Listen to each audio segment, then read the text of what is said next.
I've been thinking how to respond to Nakba Day 2025 in Berlin. My first thought was maybe compile a set of videos that show how the police was extremely brutal. But that doesn't cut it.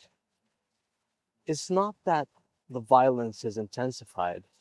They've always been violent, but there's something about the escalation of how systematic and how comfortable they are working together in unison as a fascist state would between government, police, media, journalists, courts. That bothers me a lot more than all of the other things. Yeah, sure, the intensity of violence was horrible, but it's the quality of that violence that I find most disturbing. For starters, they brought in people from outside, which is not uncommon practice, but the leash was let loose. They didn't hold back. It was basically a carte blanche to do whatever the hell they wanted, and for no reason. And it felt like they had a quota of arrests and things to make up along the way.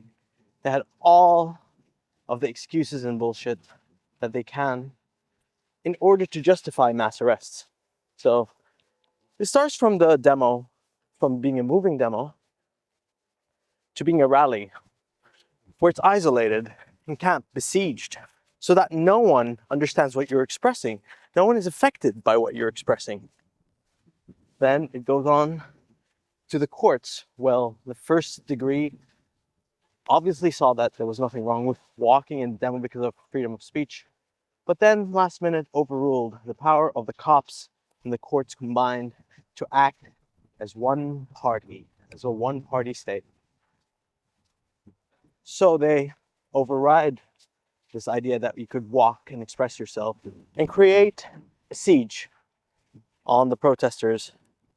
But that's not all.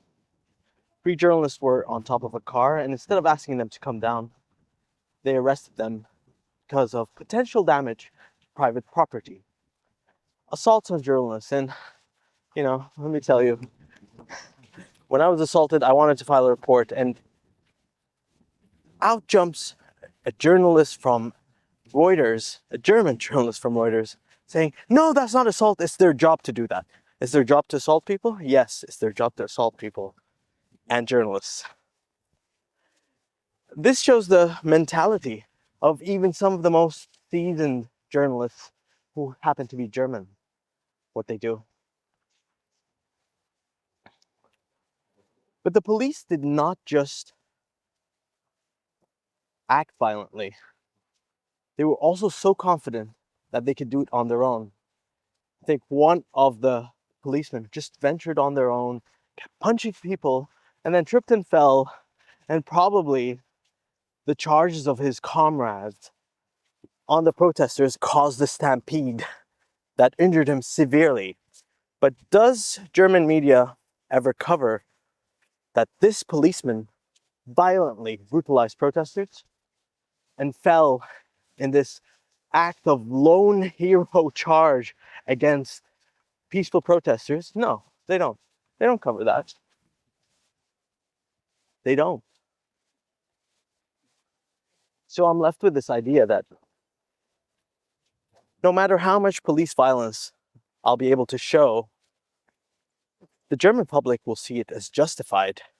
They've departed so far away from what is a norm in any democracy to accept some of the most heinous practices of authoritarian regimes.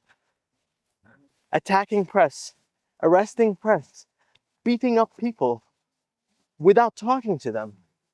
I don't know if protesters beat the police or not, but I do know that the police beating up people without reason is a far more serious crime than people beating the police. For a simple reason, the police are there to protect people.